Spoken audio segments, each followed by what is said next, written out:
Bitcoin और crypto currency को लेकर सुप्रीम कोर्ट ने एक बार फिर केंद्र सरकार को कटघरे में खड़ा कर दिया है। सोमवार को कोर्ट ने साफ कहा कि बिटकॉइन ट्रेडिंग हवाला कारोबार की तरह एक अवैध गतिविधि है और इसे अब नजरअंदाज नहीं किया जा सकता।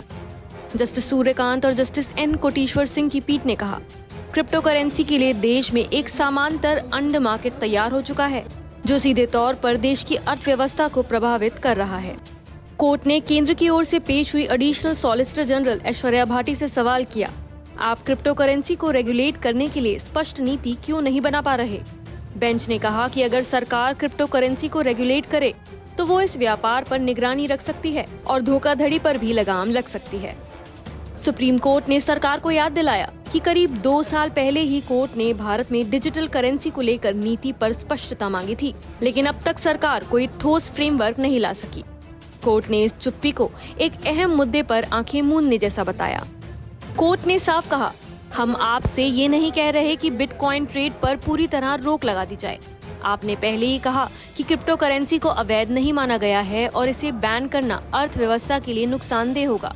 लेकिन अगर बैन नहीं कर रहे तो कम से कम रेगुलेशन की दिशा में ठोस कदम क्यों नहीं उठाए?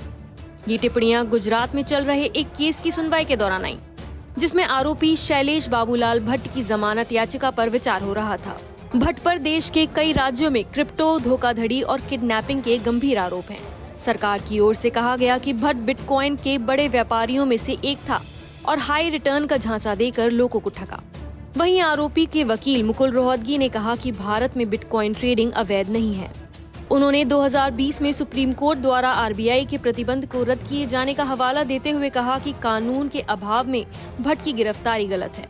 इससे पहले 5 मई को कोर्ट ने सुनवाई के दौरान कहा था कि भारत में बिटकॉइन ट्रेडिंग हवाला कारोबार के एक नए रूप जैसी हो गई है और अफसोस जताया था कि सरकार अभी तक इसे रेगुलेट करने में नाकाम रही है।